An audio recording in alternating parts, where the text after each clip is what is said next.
Hello, welcome back to Imagine Not Being Leeds for your Leeds v Plymouth preview for tomorrow's game at Elland Road. Please smash a like on the video and subscribe if you're new here, please. I would very much appreciate it.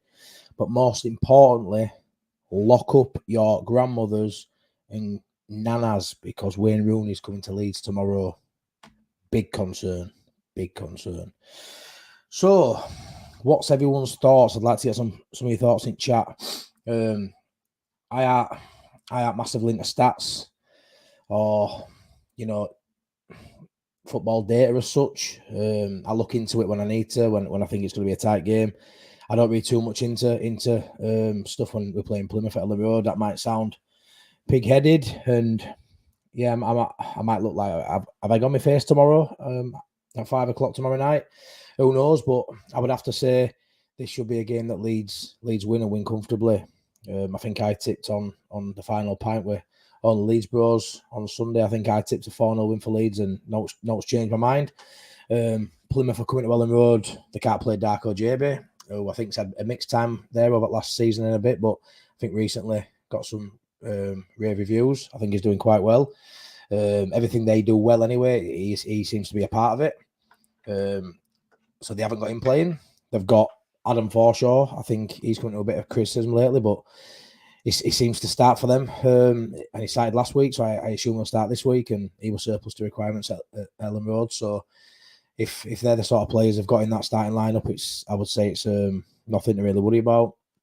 I think when you're touching on Plymouth, Morgan Whittaker is obviously their star man. I think they've got a guy called Sissoko as well, who's pretty handy, but I think Morgan Whittaker's the most likely to cause Leeds problems or any team problems. He's probably got a higher ceiling than staying at Plymouth. But to be fair, we played Plymouth 4 times last season. We didn't get beat, and he was non-existent in all of them. To be fair, he really was. He didn't cause any problem. I think he might have had 1 assist across the 4 games, but yeah, he wasn't a threat really to us last season at all. So yeah, I don't think there's much to worry about when it comes to Plymouth. Obviously, there's always a Wayne Rooney thing there, and I don't mind Wayne Rooney. He might shoot me down for that.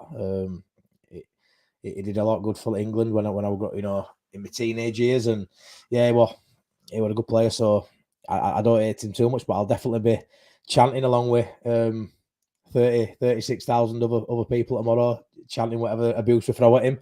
I remember at Birmingham game last season, he got some pelters, and I'm sure he'll get it again. But I feel like absolute legend of a footballer when it comes to management. He's got a lot to learn, and I just feel like, tactics aside, he'd have to be some amazing tactician for me to bring that Plymouth side to Elland Road and go away with any points tomorrow against Daniel Farke. I feel like quality-wise, we'll have too much. And yeah, before I go into what I think Leeds will do, let's have a look at some of the comments. It's nice to go live to get these comments in, to be fair. I'm just going to do a pre-record, but yeah, I fancied seeing what you guys thought as well. And Danny's in as always. Thanks a lot, Danny. Yeah, smash a like and subscribe, please. Danny, don't think it will be an easy. This will be closer than we think. I'm going 2-1.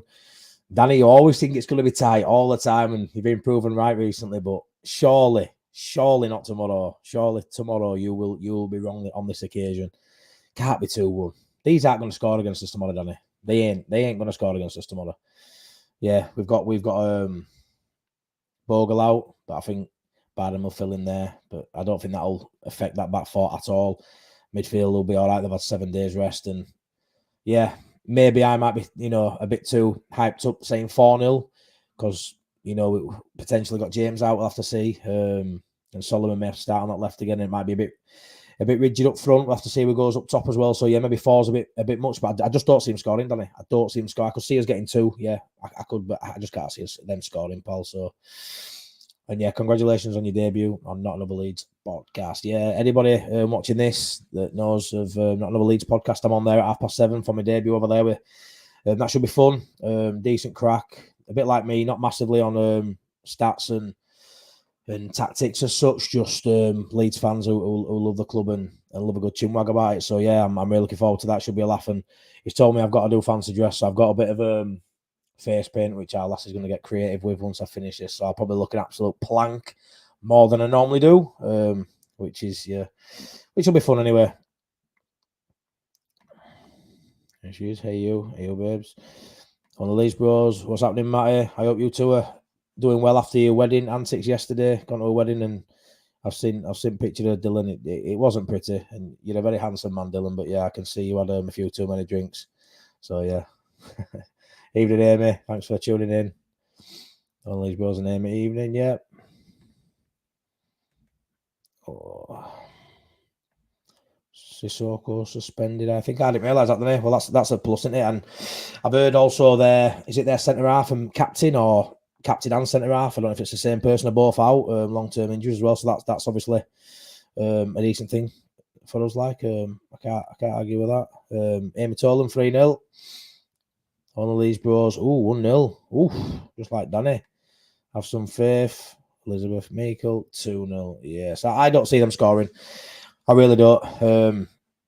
Like I say, we've got Bogle out, which is, a massive blow. But I sort of feel like, when you're getting carded, a bit like when Firpo missed that Bristol City game, there's games you can sort of, you've got a squad for a reason, and Byram's, a decent squad option. So away at Bristol City, I know it was a poor performance. I've got to go on Not Another Leeds podcast and talk about that game. I don't even know how I'm going to talk about that game. I've forgotten it. I forgot it about a minute after full time whistle, to be fair. But yeah, he filled in well there. Did Byram? Didn't give you what Firpo offers you, but if there's a game to lose Firpo, Bristol City away, before we kicked the ball, it wasn't a bad one. Same with this, Bogle, if he's going to miss a game, Plymouth at home in a bad one. Byram and Schmidt both fine for that shirt. I don't see Schmidt getting definitely not a start anyway. Be nice to see him off at bench at some point tomorrow. That's why I hope we can maybe have a 3 or 4-0 win, and we can maybe bring Schmidt on, because these are games really where you should be rotating your squad, and I just don't see him starting with Schmidt. I think Byram will just go from left back to right back. It's just an easy transition, and some would say it'll be his favoured side being a right footer. So I feel like he'll fill in absolutely fine at right, but there'll be no issue there. I'm really hoping Dan James is fit. I tend to feel, I think it's an hamstring issue. I tend to feel if he's touch and go, he might leave him out. We've got Millwall midweek. Same again, we've got 3 games in 7 days, so he'll feature in, hopefully 2 of them. Maybe this one might come a little bit too soon, but we'll see. I'm hopeful he plays. Problem with having Ramazani out and potentially Dan James, out is, you're left really with just 2 wingers again in Solomon and Nonto, and that depth's gone from bench. At the minute we've got full strength squad. We've got 4 really good wingers, and any 2 of them really on the day could play. I have made reservations about Solomon, but any 2 of them on paper, you would be happy with them playing. When we've recently had 2 of them out in Solomon and James, and you feel it. We haven't even got, I think, Geldart's out. Not that really matters on the general scale of things. It doesn't play any minutes at all really. But when you've got 2 of your forward players out, Geldart would be that probably option to come off at bench. So we are quite light, especially if James is out. What's Danny saying here? Both James and Bamford were training. Yeah, no, I know, Danny, they were, but like I say, 3 games in 7 days. He might look at this one being at home to Plymouth and just not fancy him. It's hamstrings. You can't play about with them things. So yeah, hopefully he's fit. Hopefully he's fit, maybe for a place on bench, because I do feel like if he's fit and you've got to go with, if he's going to go again, with James or Solomon, he went with James last time, and I was buzzing with that at Bristol City. I really like that lineup. But when you look back at it, and if someone could have told you it'd be 0-0 going into 70th minute, I'd have rather James being coming on the pitch, and Solomon going off rather than being the other way around. I just don't feel like Solomon can impact the game. No one can really in this at this level, not like Dan James can, So hopefully he's fit, and I'd like to see him on bench, and I'd like to see him come on and impact that game. Hopefully by that point we're 2 or 3 up, and he can come on and it'll be cruise control, and he can ease himself through the last 20 minutes and go into Millwall, fit and ready to go. But yeah, it's one of them. Like I say, I don't see many threats at all coming from Plymouth. Like I say, tactically, he can't lace Farker's boots, Rooney. The player, the personnel, they're not. None of them players are getting our side. None of them. Maybe Whittaker might get a place on bench, but there's nothing that concerns me about Plymouth at all. The fact that Darko Jabe is a regular starter for them, and most good things come through him, and he can't play. We've obviously been on loan from us. that's a plus. I wouldn't have minded him playing, to be fair. I'm one of them, if he ain't good enough to play for us and you loan him out, I think he should be able to play, but that's just me.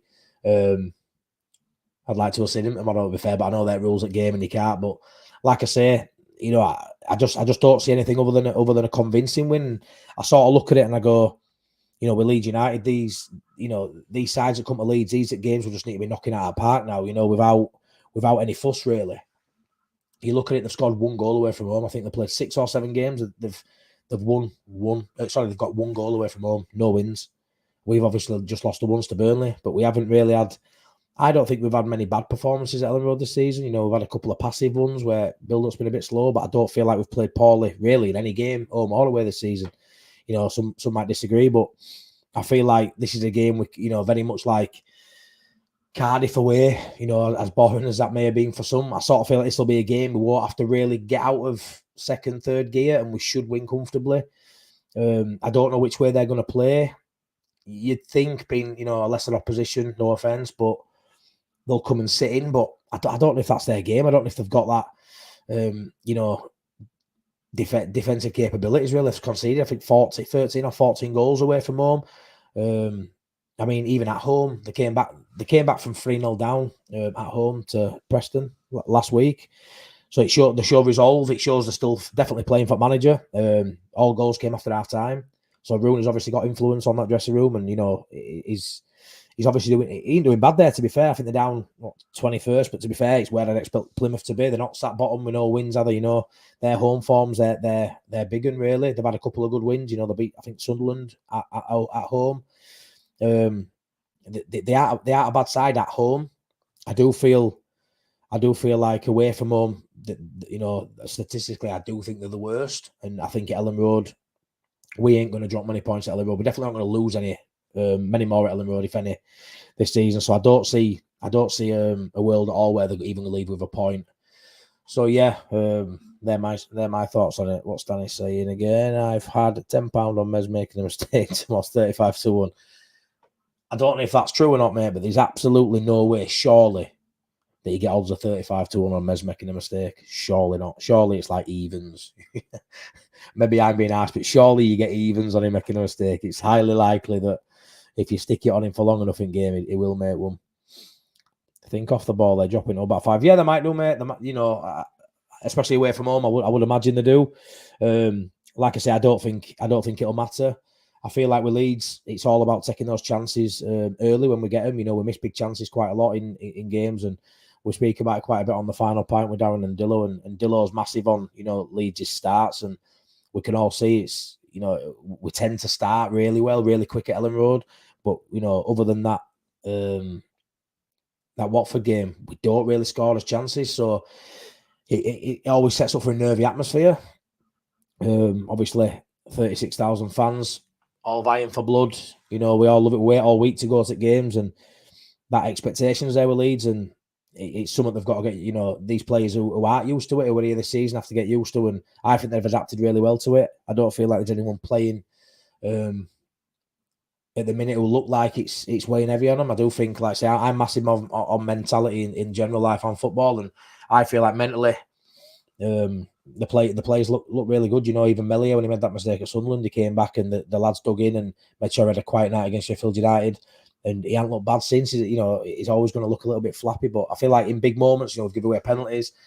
I think we've come back strong, and if his worst performances are getting points away from home, I don't see a massive problem in that. Danny, yep, it's 35-1. It's from a corner if he spills it, one of their players. That's crazy. That's crazy. Should put that on myself, and I don't gamble. Do we think he goes with Pirro or Joseph on these bros? I think Joseph. I think he's basically been, flip-flopping between two, and it tends to be starts one, and then they go on a run of 2 or 3 with not scoring, don't they? And the player that's on the bench comes on and impacts it, and then we've seen this season already, maybe 3 or 4 games of maybe not scoring or not playing too well. He tends to change it back, and I feel like Pirro, I feel like he fixed something that wasn't broken. I feel like earlier in the season it was working, Joseph starting and Pirro coming off bench. I just feel like when you score four games in a row. I think it was 4 shots in a row with Pirro. You get to a point where you feel like you've actually got to play him. How do you look him in the eye? You're not in training when he's a senior player and he's not scoring. I'm sorry, when he's scoring and Joseph in and 4 in 4, how do you look him in the eye in training and say you're not playing again? So I kind of understand it, but I do feel like now he's gone, what, is it 3 games, maybe 4 games? I think Sunderland, what last goal they scored, like without scoring. I do feel like now it's back on Joseph. I don't feel like Joseph particularly won it. He's missed a couple of chances last few games, but I feel like it's more Pirro hasn't shown enough in the last couple. And for me, I'd start Joseph. And to be fair, I believe he will start Joseph. He's more mobile. And this is a game, hopefully, where, there'll be chances, will be aplenty. Because with Joseph, I feel like, he's probably fluffed maybe 4 big chances this season. If I went over games, 4. He could have had 3 or 4 more goals than he currently has. I think he's got, what has he got, 2? But yeah, I look at him and I just think he doesn't have many big chances again, does he? It's not like in previous years when bloody Bamford's had 3 or 4 and he's fluffed, most of them or all of them. I feel like Joseph's not getting 3 or 4 a game. He tends to be getting 1. Some of them are half chances, some are big chances, and he ain't putting it away. I feel like in a game like this, it's a really good chance for him to, get his scoring boots, his shooting boots on. Plymouth at home. You've got to be respectful. Managers will never come out and say, I think we're going to pump these. But as fans, we do, as content creators on YouTube, as I newly am, I will say that, I will say when I think we're going to struggle, and I'll say when I think we're going to absolutely hammer someone. And I think that's the case tomorrow. And I do feel like that they'll think that, there'll be a confident bunch in training this week. They've had the longest period of really 7 days with no one on national duty. Not having a game midweek. Now that they've had like a really good week, so like your Rothwell and your Tanaka have eased off a little bit recently. I feel like they'll be on it. I feel like Joseph's going to be chomping at the bit to get going in this game. Like I say, I feel like it's a striker's dream. It's Plymouth at home. Like I said, they just give you so many chances to score goals. Danny says, only Leeds bros, I think he goes with Rodrigo. Mezzi's wrote, so ropey leather from corners. He is, mate. He really is. If we lose tomorrow, is there a question marks to be asked about Farker's job? I haven't thought about it, Danny. No, but there is something to start thinking about when it comes to lower league oppositions. We saw it last year. We're all right against the big boys. Problem is this year we've done all right against the big boys, or the biggish boys, should I say, because we're the big ones. But we've done all right against the bigger sides. But we haven't won. Like we did really well against Burnley, we lost. Did really well against Sunderland, got a draw. Really well against Norwich, got a draw. Whereas last year we were beating these teams, weren't we? Apart from Southampton, we were doing all teams at top. 6 points off Ipswich, 6 points off Leicester. But no, to answer your question, Danny, I don't think. I think he's under pressure, and I think there'll be a proportionate fan base will definitely say stuff about his job. I don't see it happening for starters. But no, I mean, could you imagine if he was to lose? I think a draw at the minute is as bad as a loss. I mean, if we drew tomorrow, I don't think it'd be much different to if we lose tomorrow in terms of the fan reaction. The worrying thing is, if they were to drop points tomorrow, they then got Millwall at home midweek, which is notoriously an awful place to go, especially for Leeds. For anyone away from home, it's an awful place to go.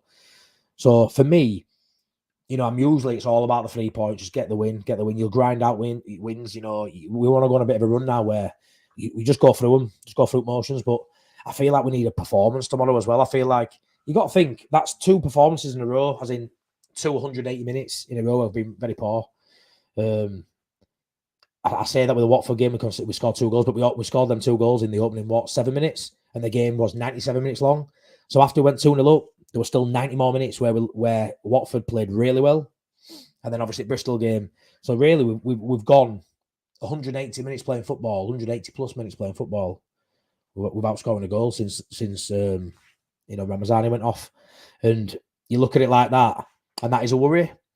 But I feel like this is the perfect game just to get back on the horse and pump a team convincingly. And like I say, I think it needs a performance. I don't think we can.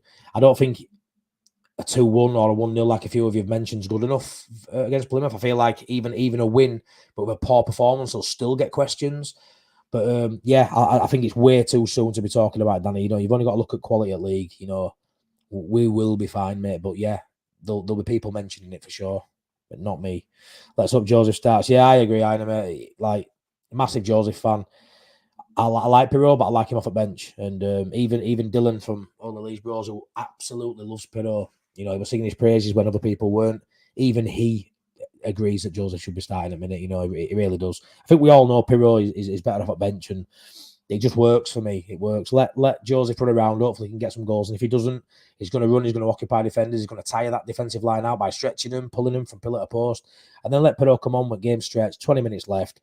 Tired legs in box, people switching off because mental fatigue's massive, bigger than physical fatigue sometimes, and let Pirro be there just to slot his only chance he gets home, which he tends to do because, as we know, he's the best finisher at Leeds, without doubt.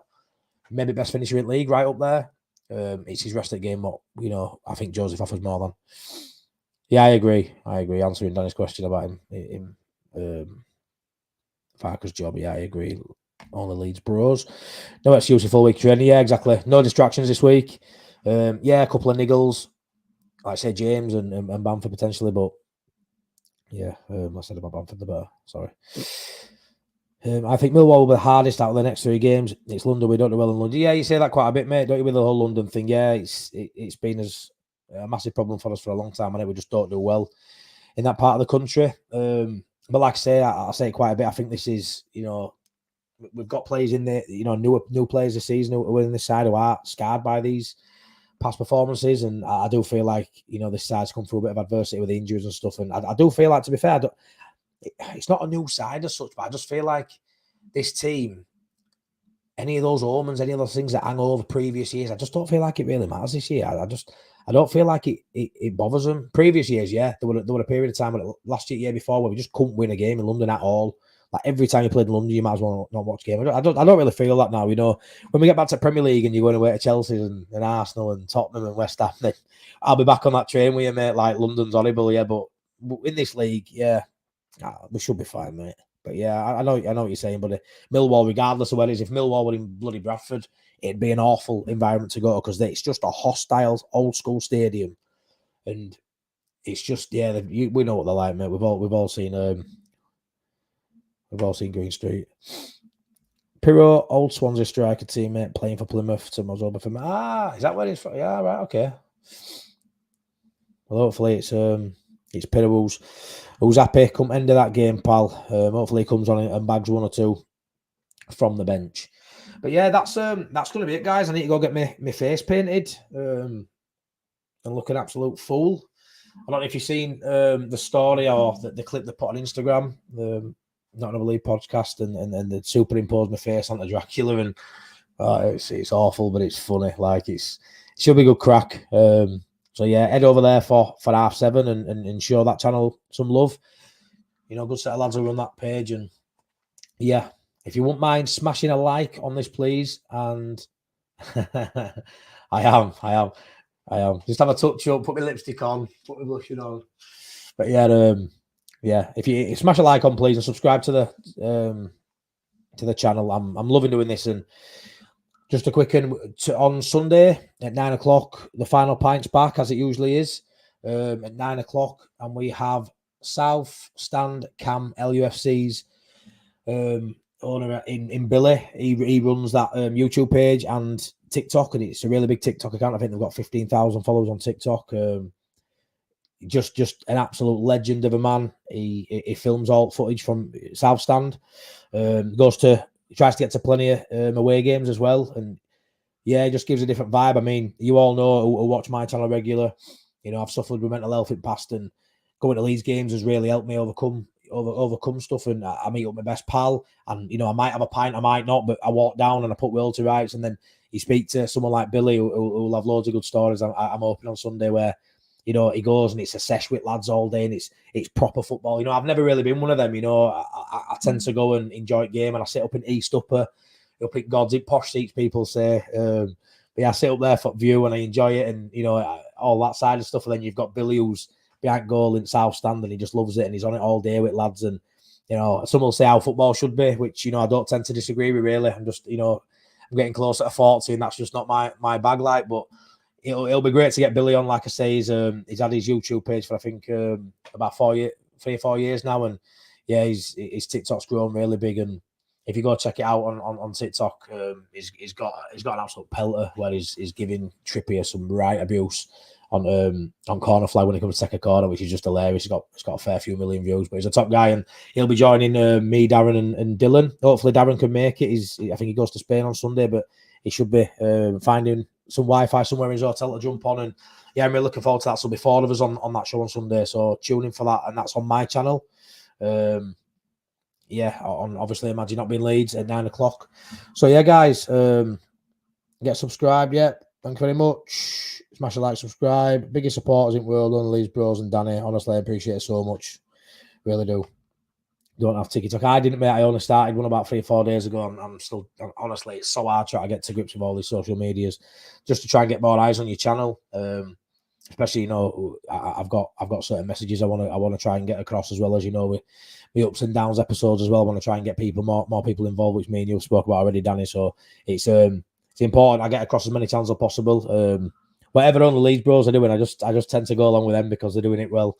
And yeah, I love them. So yeah, that's it for tonight, boys and girls. Thank you very much. Hopefully 3 points tomorrow. Will be 3 points tomorrow. See me over on Not Another Leeds podcast at 7:30. Final Pint Sunday. Thanks so much. Take care, and thank you for tuning in. Bye, guys.